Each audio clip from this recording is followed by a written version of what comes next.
All right, ladies and gentlemen, welcome back to the channel. The Las Vegas Raiders are different. I don't care. Oh, it's the Raiders. They haven't won a playoff game in over 20 years. They haven't made the playoffs in multiple seasons. You can hire a coach, you can hire a GM, but you have no quarterback, you have no defense, you have no team. At the end of the day, the Las Vegas Raiders are still the Las Vegas Raiders. I don't think so in the slightest. Yesterday, Pete Carroll, in his introductory press conference to be the head coach for the Las Vegas Raiders, said he wants to win immediately. And with the trio of Tom Brady having such an integral part of this whole entire process, there's money at stake here. Tom Brady has a minority investment in the Las Vegas Raiders. There's literal skin in the game for Tom Brady and everybody to get this on track, get it back on track, and start winning games and start making some money. John Spytek is a home run A+ hire.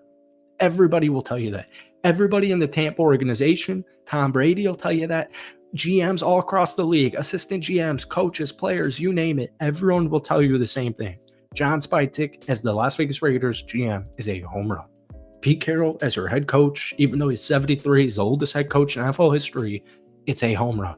They're going to change it, and they're going to change it immediately. And I got to tell you this. The last couple of years, the Raiders have made moves, right? Last season, Antonio Pierce, interim head coach to official head coach, Tom Telesco from the Los Angeles Chargers brought in to be the GM. 2 years ago, Dave Ziegler brought in to be the GM. Josh McDaniels brought in to be the head coach. Before we get into it, hit the like button, hit that sub button for daily Raiders content. If you try and get this video to 100 likes, folks, that would mean the absolute world to me. But I keep telling people this feels different. And I don't know, I just thought of this before I recorded it. It's not the best example, but it is an example. I've covered the Raiders, I've made Raiders videos every other day, every day, whatever, for the last 3+ seasons, right? When Dave Ziegler was brought into Las Vegas and when Josh McDaniels was brought into Las Vegas, you're like, oh, it's like getting a bad gift as an adult, like a bad Christmas gift, a bad, like an at-home gift that you don't want, that you don't really need, but they give it to you and you're like, oh, okay, thank you, Josh McDaniels. All right. You can't really say it out loud. You want to kind of trick yourself into thinking like, oh yeah, thank you. Yeah. All right. Dave Ziegler. Okay. Yeah, sure. Last season, Antonio Pierce, interim head coach to official head coach. Didn't hate it ever.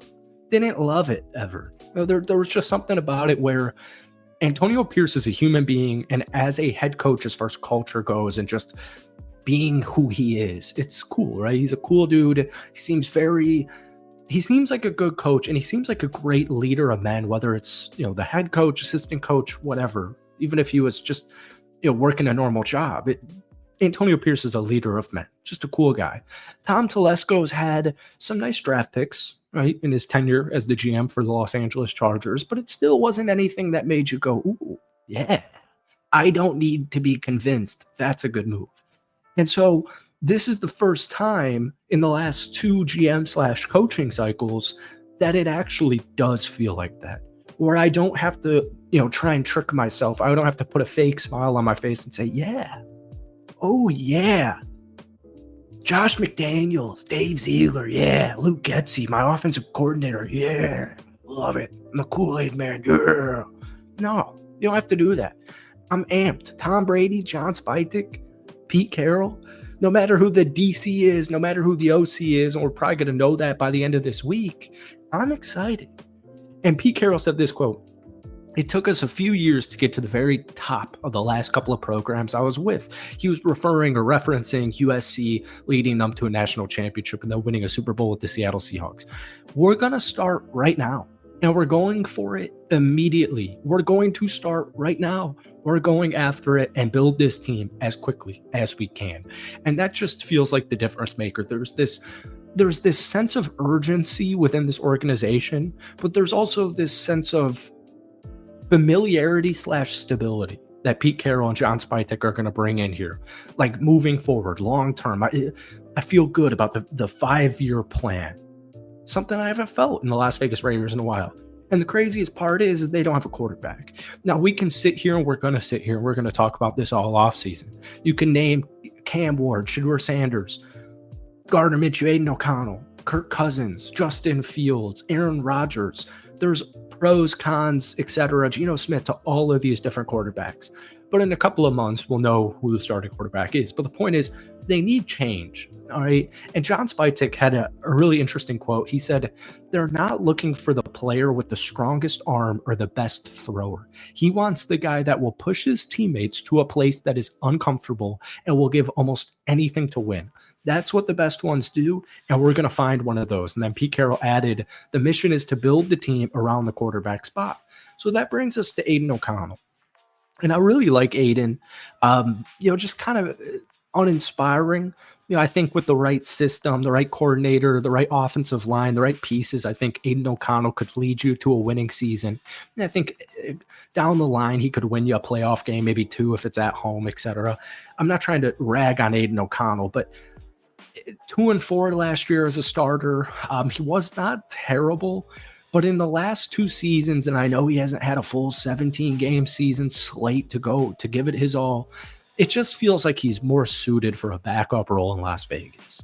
And so I won't try and tell you who I think the quarterback is because I really like all the options. I'm just going to trust Brady, Spytek, and Pete Carroll here. I'm going to let the organization do their thing because for the first time, like I said, the whole point of this video, first time in forever, I feel like I can trust them to make the right decisions.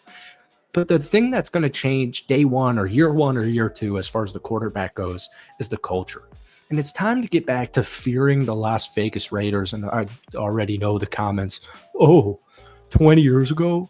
I haven't feared the Las Vegas Raiders since the early 2000s, dude.